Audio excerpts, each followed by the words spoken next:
He's the unmistakable voice behind some of the biggest club anthems of the 2000s, from Get Busy to Temperature to global collaborations with Beyonce and Sia. Paul's sound defined a generation, but behind the shades, the dreads, and the Dutty Wine energy, is it Paul really? In this video, we're diving deep into the full story of the man who took dancehall to the world. Stage his early life in Kingston, his explosive rise to global fame, family life, net worth lifestyle, and what he's up to in 2025. Whether you grew up dancing to his hits or you've only heard his voice on today's playlist, this is the ultimate look at Cat Paul's journey from local talent to dancehall king.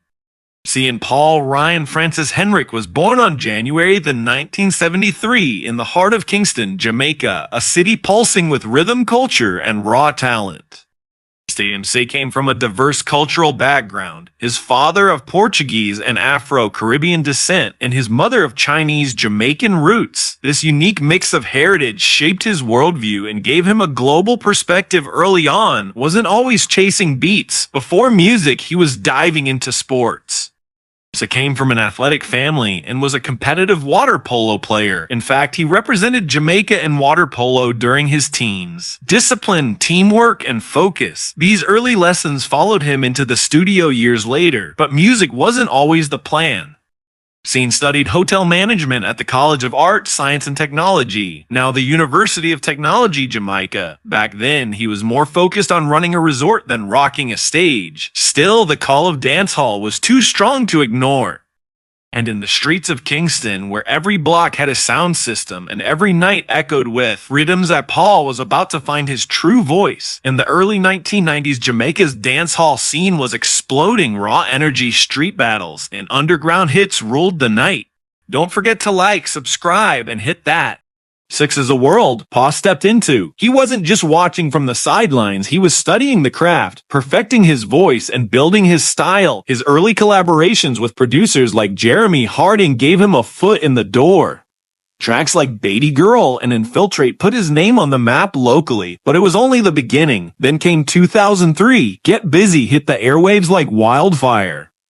The song didn't just top charts in Jamaica, it went all the way to pound one on the Billboard Hot 100 in the US, making that Paul a global name overnight. That same year, his sophomore album Dutty Rock dropped, and the world wasn't ready. Packed with bangers like Gimme the Light, like Glue, and of course Get Busy, it earned him a Grammy Award for Best Reggae Album. With his signature voice, catchy hooks, and magnetic energy, that Paul didn't just join the dancehall movement, he became its international face.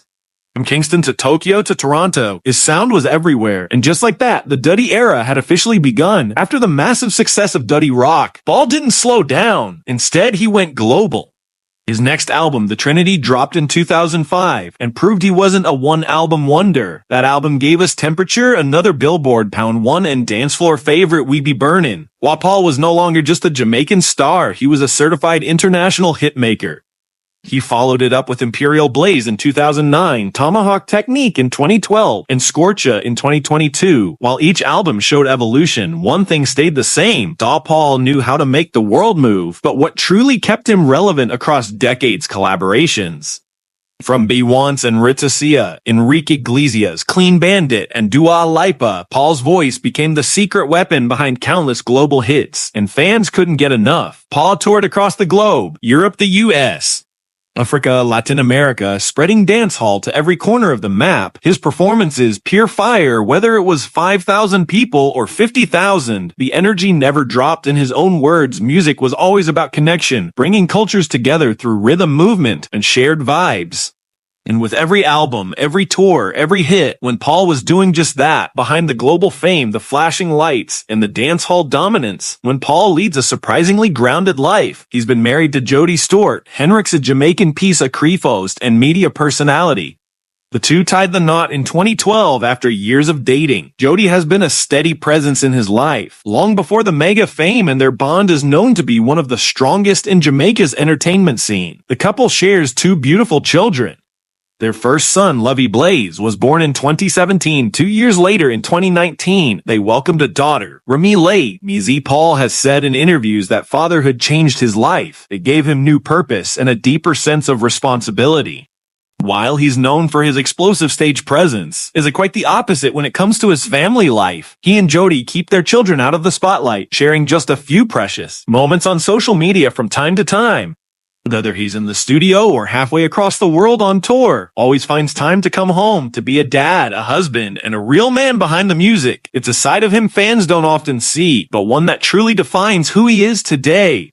With a career that spanned over 2 decades and touched every corner of the globe, Odd Paul has built more than just a legacy. He's built an empire. As of 2025, Odd Paul's estimated net worth is between $25 to $30 million, and that figure isn't just from old hits.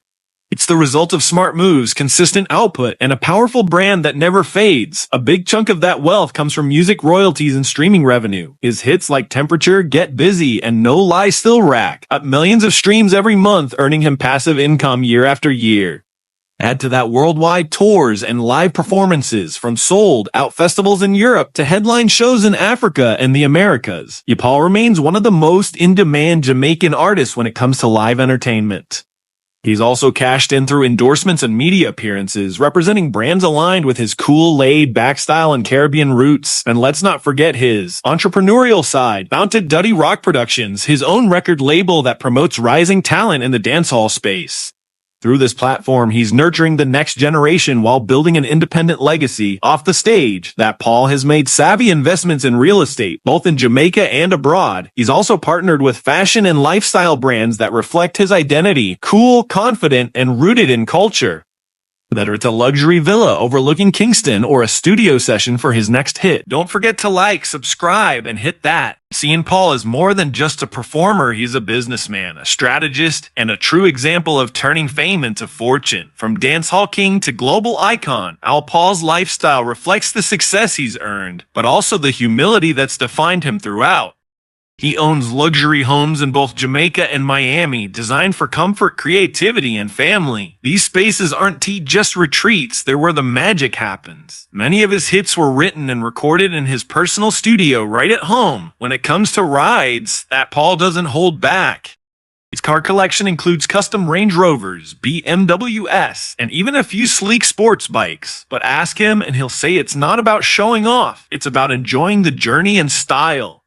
Despite the fame, he's known for his laid-back Caribbean personality, always cool, always respectful. Fans and fellow artists often describe him as humble, grounded, and deeply connected to his roots. Paul also gives back. He's an active supporter of Jamaican youth and culture, often speaking out on issues affecting the country and using his platform to uplift the next generation. Whether it's through music programs, donations, or mentorship, he's committed to giving back to the island that raised him. At his core, Paul is more than just a star. He's a man proud of his heritage, loyal to his people, and true to himself. When Paul burst onto the global stage in the early 2000s, something changed, not just in music, but in culture. Dancehall wasn't just a Jamaican treasure anymore, it was international. He played a pivotal role in globalizing dancehalls, taking the sound of Kingston streets and making it resonate in clubs from New York to Nairobi. His mainstream success opened doors for Jamaican music to enter the global pop conversation, and he didn't just lead the wave, he inspired it. Artists like Drake, Burna Boy, Popcan, and even international stars like Ed Sheeran have all embraced dancehall and Afrobeats in their music, thanks in part to the blueprint Paul helped create. What makes his legacy unique? He's one of the few artists who's respected by reggae elders and fans alike. Veterans admire his authenticity, while younger fans love his adaptability. That Paul didn't just stick to dancehall, he bridged Jamaican music with global pop and tracks like Cheap Thrills and Rockabye with Clean Bandit showed his versatility, reaching massive new audiences without ever losing his roots. His voice is instantly recognizable, his flow timeless, and his contribution to culture undeniable. Paul didn't just ride the dancehall wave, he helped build it, export it, and evolve it for future generations. This is a legacy that echoes far beyond music. This is dancehall royalty. So where is Paul now in 2025? One word: active. He's still dropping new singles and collaborating with fresh talent, both local and international. Whether it's a rising Afrobeat star or a global pop name, Paul continues to bring that unmistakable dancehall flavor to every track. Behind the scenes, he's also pushing the culture forward through his label, Duddy Rock Productions. Cat Paul isn't just focused on hits anymore. He's focused on building the future of dancehall through mentorship, production, and exposure. He's helping young Jamaican artists rise. He's a regular face at major festivals, from Reggae Sumfest to big-name events in Europe and the bid ubitus. You'll still find him hyping up crowds with that same high-octane energy he's had since day one. And while he keeps his personal life low-key, Paul makes occasional appearances in international media, from interviews to podcasts, sharing insights on music, fatherhood, and Jamaican cult. In 2025, Paul isn't slowing down, he's evolving. Still a hitmaker, still a cultural ambassador, and now a mentor for the next wave. The voice that brought dancehall to the world is still speaking loud and clear. From the streets of Kingston to the world stage, Paw's journey is nothing short of legendary. A boy with rhythm, raised in the heart of Jamaican culture, who grew up to become one of the most recognizable voices in global music. He didn't just ride the wave, he created it. By blending authentic dancehall with international pop and Afrobeats, and Paul opened the door for a new generation and helped redefine what Caribbean music could be. But his greatness goes beyond music.